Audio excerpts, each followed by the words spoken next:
I'm glad that Madeline read an Ars Poetica. She quoted from Czeslaw Milosz, his Ars Poetica. Those are poems, as many of you know, about the art of writing poetry. And so this is Ars Poetica 100, I Believe. Poetry, I tell my students, is idiosyncratic. Poetry is where we are ourselves, though Sterling Brown said, every I is a dramatic I, digging in the clam flats for the shell that snaps, emptying the proverbial pocketbook. Poetry is what you find in the dirt in the corner, over here on the bus, God in the details, the only way to get from here to there. Poetry, and now my voice is rising, is not all love, love, love, and I'm sorry, your dog died. Poetry, here I hear myself loudest. Poetry is the human voice. And are we not of interest to each other? In the President's words about the light of the world that I'm going to turn to now to read from, it's not a book of poetry, but it's a book with poetry in it.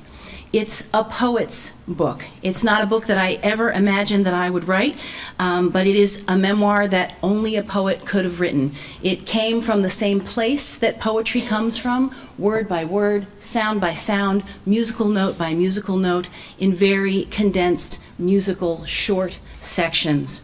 It was a book that I wrote after the unexpected passing of my husband and the process of finding the road forward, word by word, with human beings as my companions, with love as my companion, and with art as my companion. So I'm going to read a few sections from The Light of the World. The story begins in 1962, when two women in cotton lawn maternity shifts approached the end of their pregnancies, one in Asmara, Eritrea, one in Harlem, USA. The low-hanging moon of impending childbirth governs their days. The ones we may come to love have been born by the time we start longing for them. And so my beloved and I came onto this earth in March and in May of 1962, halfway around the world from each other. Then in 1996 we came together, one family who arrived in America as Eritrean refugees who had never been slaves, the other who landed 100 and 200 and 300 years ago, slaves and free, from Europe, Africa, and the Caribbean. Every beautiful day we lived, every single beautiful day. He who believed in the lottery, he who did not leave a large carbon footprint, he who never met a child he did not enchant, he who loved to wear the color pink, he whose children made him laugh until he cried, he who never told a lie, he who majored in physics, who knew the laws of the universe, he who wanted to win the lottery for me.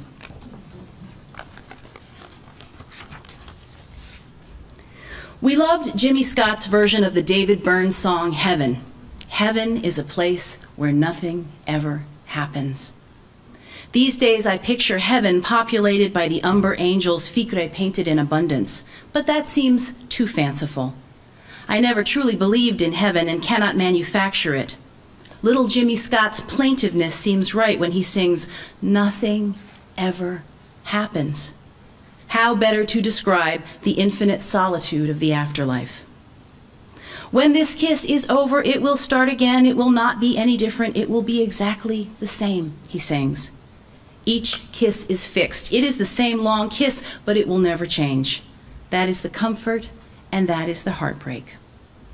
One night at bedtime, Simon asks if I want to come with him to visit Ficre in heaven. Yes, I say, and lie down on his bed. First you close your eyes, he says, and ride the clear glass elevator. Up we go. What do you see, I ask. God is sitting at the gates, he answers. What does God look like, I ask. Like God, he says. Now we go where Daddy is. He has 2 rooms, Simon says, one room with a single bed and his books and another where he paints. The painting room is vast. He can look out any window he wants and paint. That room has 4 views: our backyard, the dock he painted in Maine, Asmara, and New Mexico. New Mexico, I ask. Yes, Simon says, the volcano crater with the magic grass. Ah, yes, I say, the caldera, where we saw the gophers and the jackrabbits and the elk running across, and Daddy called it the veldt. Yes, do you see it? And I do. The light is perfect for painting. His bed in heaven is a single bed. Okay, it's time to go now, Simon says, so down we go. You can come with me any time, he says. Thank you, my darling. I don't think you can find it by yourself yet, he says, but one day you will. I come out of my first Pilates class exhilarated, blood flowing, stretched, and tall. It is the first time in ages I lose myself and forget. My tears come fast and sting just after I think I cannot wait to get to the phone to call Fikre and tell him. The poet Rilke surprises me how true and contemporary he feels in the Book of Hours, poems which he wrote as received spiritual messages or prayers. He wrote, "Let everything happen to you, beauty and sorrow.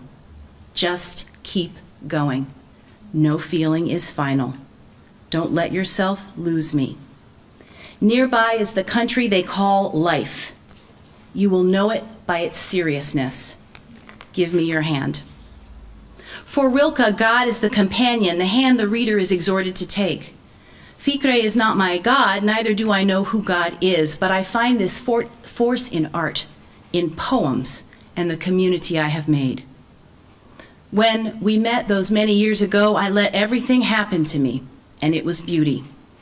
Along the road, more beauty and fear and struggle and work and learning and joy.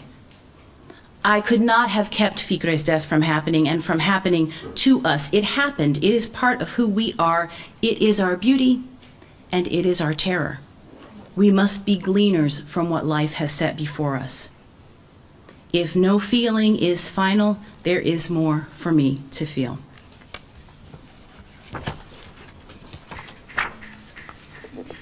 And so the story ends, or pauses, for as we know, it is all one long story. My sons and I have moved to New York City. Today we look out our window at the Hudson River and wait for another hurricane as the sky turns lavender and orange, Fikre colors. When the rain is most dramatic, we feel him close. The boys grow taller than everyone around them and become young men. Their grandfather turns 80, and with my mother, they circle the wagons and leave their home in Washington, D.C., where I grew up, and return to New York, their ancestral metropolis, to be extended family with us as Fikre always wanted it. New York is the place that called Fikre as well, a place with mythos, a place where everyone belongs. Now I live in a neighborhood of stage doors and students walking down the street with huge instrument cases. The dancers pirouette on Lincoln Center Plaza and clatter down the street in high fabulosity. They are the children making art. Fikre was one of the children at the Art Students League, but he was never a child and always a child, that rare combination true to his position on the zodiac, ancient and brand new, as anyone who knew him would say. I am in New York City, where I was born, where I have spent decades trying to return. Welcome home, I am told many times, even by people who do not know me or know that I was born in Harlem, USA, at 135th and 5th, in the Riverton Apartments, at Columbia Presbyterian Hospital, where my father was also born. Fikre and I never made it here together. That was planned for when the children graduated from high school. Death sits in the comfortable chair in the corner of my new bedroom, smoking a cigarette. It is a he, sinuous and sleek, wearing a felt-brimmed hat. He is there when I wake in the middle of the night, sitting quietly, his smoke a visible curl in the New York lights that come in between the Venetian blind slats. At first, I am startled to see him. He sits so near, is so at home. But he doesn't move toward me. He simply cohabits, and so eventually I return to sleep. He isn't going anywhere, but he isn't going to take me either. In the morning, the chair is empty. Which is stronger, death sitting in the corner or life in New York City? Death or my teenage sons sleeping profoundly in the next room, growing overnight? I love plans, my new friend Esther exults, and so do I, for nowadays I feel sometimes like plans are what stand between me and the end of my life. I'm not going to die overnight, because next Wednesday I am going with Esther to see an auction of 19th century American documents at Swan Gallery. I am not going to die tonight because I already took the chicken out of the freezer, and Simon loves roast chicken and rice for dinner, and I promised him I would make it. I'm not going to die tonight because on Saturday, Farah and I are bundling up and going for a walk against the blustery winds along the river to continue the conversation we began almost 30 years ago when we were both in graduate school, before I even knew my beloved Fikre. It's not easy to die, sweetie, Fikre used to say to me when I'd wake in a panic some nights. I've seen people survive, and I know. I'd always had bad dreams, and his words and presence were all that ever calmed me down. It's not easy to die. Life force is actually mighty, and I have life force. It is not indelible, but it can behave like it is. We all die, but we don't die easily. Though it seemed he slipped away, it could not have been easy. The heart inside of him beat all the beats it was allocated, but in his 50 years the man lived. Not nearly enough, but not insufficiently. He found his life's work thrice, as an activist, as a chef, and as a painter. He understood himself as something larger than himself. His mighty extended family of origin, his beloved native land and its people. He found love and became part of a new extended family and a new people. He had children and made family, most important of all to him. A statue of Frederick Douglass stands at the quiet 77th Street entrance of the New York Historical Society, tall and mighty. He is someone who journeyed to freedom, I think, and I was married to someone who walked to freedom. The culmination of the freedom was love and family.